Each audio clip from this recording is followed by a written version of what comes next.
Pemilu legislatif tinggal menghitung hari. Mas Febri dan Aziza akan memberikan informasi simulasi penghitungan suara. Nah, seperti apa aksi mereka? Kita lihat bareng-bareng. Jah. Apaan sih, Mas? Ayo ke KPU yuk. Ngapain KPU lagi? Ke mall ngapa? Sekali-kali ke mall. Penting nih, kamu kan kemarin udah dapet tuh pelajaran simulasi pemilu. Nah ini yang nggak kalah penting lagi nih. Apaan sih emangnya? Tata cara penghitungan suara. Ngitung suara, emang suaranya siapa yang dihitung-hitung? Ya suaranya para pemilih lah. Oh, kirain suara dengarkanlah aku. Yaudah yuk, ikut aku ke KPU ya. Ke KPU nih? Iya. Kita ke mall bisa kali. Beres, gampang lah itu. Oke. Ya, kamu ingat kan pernah diajarin nyoblos yang benar sama Pak Adar. Oh iya, benar, Kemudian benar. kita juga sudah pernah diajarin simulasi pemilu. Nih tintanya baru hilang, ya kan? Kayak baru Nah, kemarin banget. ingat aja sih. Iya, Nah, iya. terus sekarang nih yang paling penting ini adalah tahapan penghitungan suara. Benar. Gimana? Iya benar. Tadi aku ngobrol gitu Om Hadar sama Mas Febri.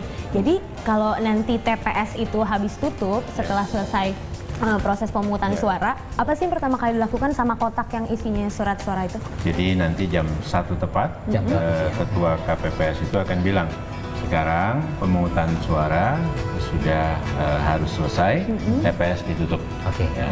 Kemudian mereka jam 1 selanjutnya mereka beres-beres, kalau masih ada pemilih di dalam TPS itu diselesaikan, sudah itu mereka harus menata. Letak TPS-nya harus dirubah ya Oke. supaya posisinya itu memang pas untuk proses penghitungan.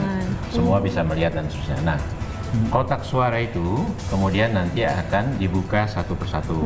Kan ada 4 kotak suara. Pertama dibuka yang DPR. Nah, jadi itu diletakkan di atas meja, kemudian dibuka, gitu ya, dituangkan semua surat suara yang ada di dalamnya keluar. Kayak buka celengan gitu. Ya, kayak celengan, tapi yang keluar bukan uang. Yang keluar adalah surat suara yang sudah digunakan. Kemudian dipastikan tidak ada sisa. Nah, jadi sekarang ini harus dihitung, dipastikan jumlahnya berapa ya, dan kemudian dicatat ya di dalam form C1-nya. Ini untuk dicocokkan. Jadi berapa banyak sih surat suara yang ada di dalam, dan ini nanti harus cocok dengan berapa pemilih yang hadir. Iya kan? Kalau datang ke situ dia milih berarti dapat surat suara satu kan masing-masing. Nah, jumlahnya harus klop. Juga nanti surat suara yang pagi kita terima itu dikurangi nama yang digunakan, itu harus klop sama yang sisa yang di luar kotak suara gitu ya. Nah, ini penting sekali untuk mengecek itu ya sebelum kita nanti membuka satu persatu surat suaranya ya. Kalau sampai ada yang aneh-aneh gitu, misalnya Yang mana tuh jumlah yang anehnya? sisa sama jumlah yang dalam kotak tuh ternyata nggak sesuai, lebihan yang di dalam kotak itu berarti ada yang curang ya? Nah, Saksinya pasti protes. betul. Misalnya saja mungkin ada yang bawa surat suara dari rumah. Iya kan? Jadi dia keluarin dari kantongnya, dia masukin 2 gitu kan?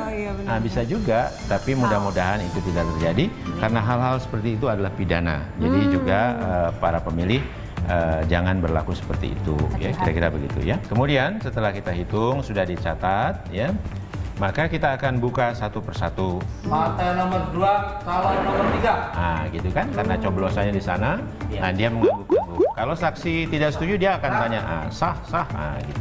Nah, sementara setiap satu kali disebutkan, petugas KPPS yang memang mencatat, dia akan menuliskan. Jadi ini penting sah di sini, tidak sah di sini.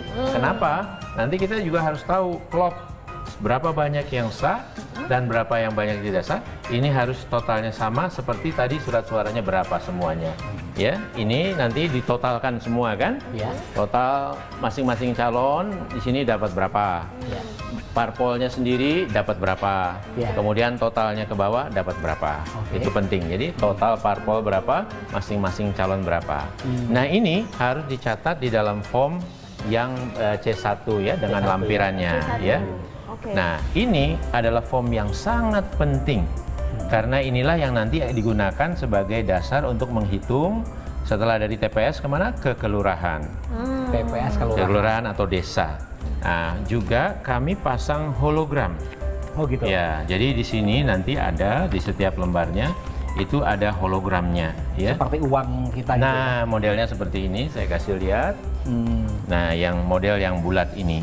Ya gini ya. Ini hologramnya. Jadi nanti rencananya untuk penetapan hasil pemilu itu prosesnya mulai tanggal 26 April sampai tanggal 7 Mei. Nah, inilah hasil pemilu yang sudah berjenjang mulai berjenjang dari TPS bawah. tadi Iya, sampai iya, ke iya, KPU. iya. Ya. Apa aja sih potensi-potensi kecurangan mungkin terutama di TPS seperti ini? Saya kira yang paling pertama adalah pemilih yang hadir. Nah, bisa saja dia sebetulnya tidak berhak, tapi dia bisa masuk dan mendapat surat suara kemudian dia memilih. Ya. Yang kedua, mungkin pemilih yang hadir dan dia sudah pernah memilih di tempat lain. Jadi dia memilih 2 kali.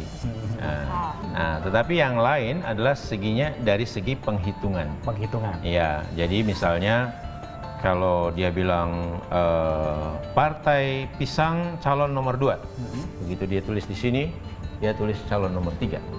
Nah, kira-kira gitu. Itu bisa jadi karena ketidaksengajaan atau kesengajaan juga ya? Mudah-mudahan ketidaksengajaan Karena dan lelah mudah-mudahan diketahui juga sama yang hadir, gunanya saksi, pemantau dan sebagainya.